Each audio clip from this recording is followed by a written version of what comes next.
There's another review coming up soon on a product that Ed's going to talk about. And I know Ed's been really excited about this because it's been all over his Twitter feed, and I've been seeing the photographs, and I even got my own photograph sent to me on an internal chat as well, because I think you were dead chuffed when this set of speakers turned up. This is the new, and I use the word new in the sense that the product is newly arrived, but it's the Mission 770, which is a faithful recreation of the first Mission speaker ever launched, also called the 770.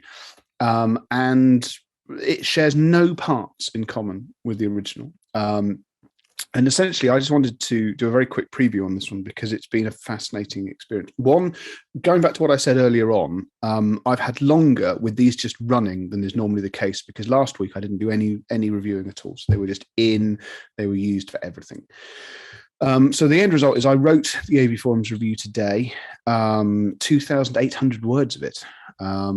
And part of the reason for that is this is every now and again I have to do this.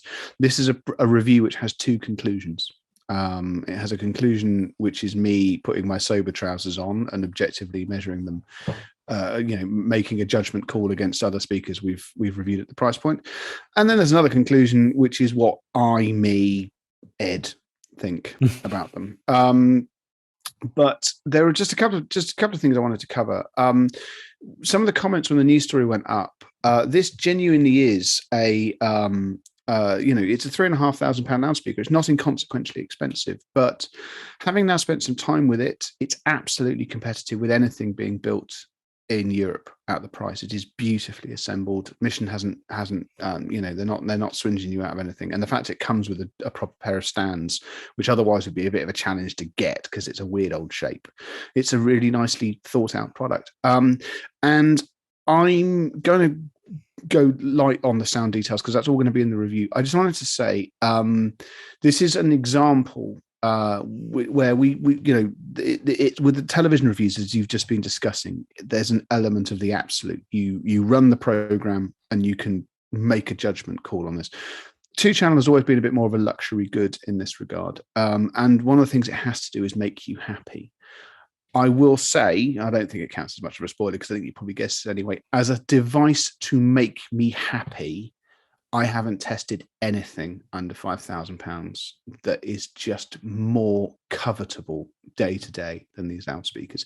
Other than the fact that they're enormous, and I already have many, many pairs of loudspeakers, I'd have a pair instantly. So make of that what you will. The full review will be ready to go for Phil at the weekend. You can put it up at any time. I believe I need to check exactly because it's possible that there's I know that another magazine has a print exclusive. I need to check that there's no web exclusive terms and we can go when we go. But yes, it's been a genuinely enjoyable experience, and I hope you enjoy reading it half as much as I've enjoyed writing it and doing the testing for it.